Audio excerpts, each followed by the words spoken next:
हिंदी कहानी होने को कोई टाल नहीं सकता। एक दिन भगवान विष्णु के वाहन गरुड़ देव के मन में विचार आया कि क्यों न एक बार पृथ्वी लोक का भ्रमण किया जाए।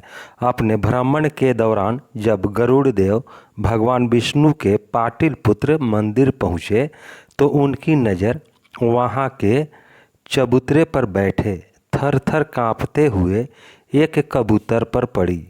उसकी स्थिति देखकर उन्हें आश्चर्य हुआ कि प्रभु के मंदिर के प्रांगण में जहाँ किसी भी प्रकार का भय नहीं है और धूप में बैठे होने के बावजूद यह कबूतर काँप क्यों रहा है।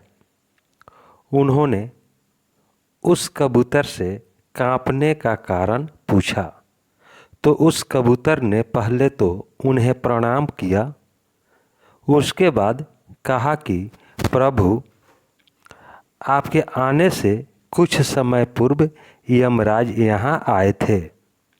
जब उनकी नज़र मुझ पर पड़ी तो मुस्कुराते हुए उन्होंने कहा कि कल सुबह सूर्य के उदय होते ही इस अभागे प्राणी की मृत्यु हो जाएगी।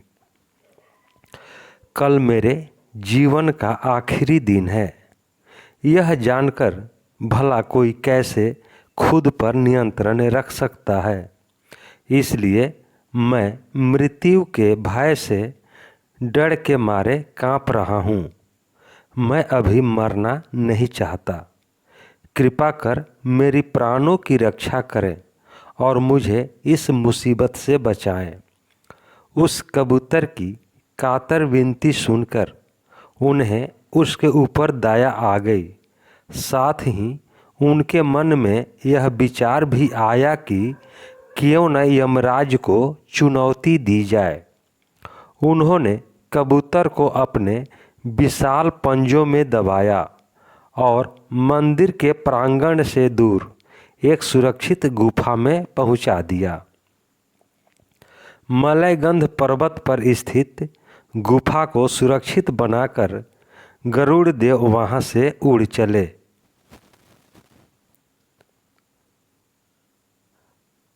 वहां से उन्होंने सीधा यमराज की नगरी यमलोक की ओर उड़ान भरी। कबूतर के प्राणों की रक्षा करने की अपनी सफलता के बारे में यमराज को बताने की उत्सुकता उनके मन में थी। वो यमराज को यह बताना चाह रहे थे कि उन्होंने कबूतर की प्राणों की रक्षा करके उनकी योजना को विफल कर दिया है। जब यमराज को पता चला कि गरुड़ देव स्वयं यमलोक पधारे हैं तो उन्होंने उनका उचित आदर सत्कार करके आसन पर बिठाया और यमलोक आने का उद्देश्य पूछा।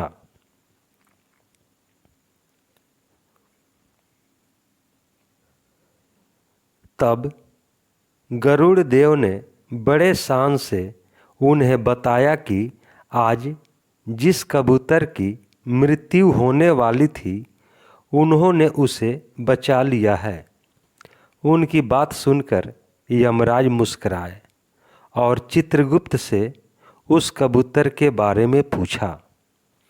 चित्रगुप्त महाराज ने अपनी बही में देखकर बताया कि भगवान विष्णु के पाटलिपुत्र मंदिर में रहने वाला कबूतर आज के दिन सूर्योदय होते ही मलयगंध पर्वत की एक गुफा में विदंत सर्प का भोजन बनेगा और अभी कुछ समय पहले ही वो घड़ी पूरी हुई है।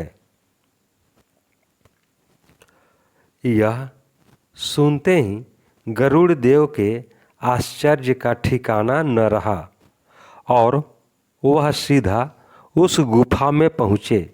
वहाँ उन्होंने देखा कि सर्प ने उस कबूतर को खा लिया था। यह देखकर उन्हें बड़ा दुख हुआ कि कबूतर की रक्षा करने के बजाय वो खुद ही उसे मृत्यु के मुंह में पहुंचा आए थे। बैकुंठ लोक पहुंचकर गरुड़ देव दुखी मन से एकांत में बैठे थे, तब विष्णु भगवान ने उनकी व्यथा समझकर उन्हें समझाया कि जन्म के समय ही मृत्यु भी निर्धारित हो जाती है और विधि का विधान कोई टाल नहीं सकता है। दोस्तों, यह कहानी आपको कैसी लगी? कहानी को लाइक करें, शेयर करें। चैनल पर नए हैं तो चैनल को सब्सक्राइब कर लें, बेल आइकन का बटन दबा दें, जिससे कि जो भी वीडियो अपलोड करें सबसे पहले आप तक पहुंच सके।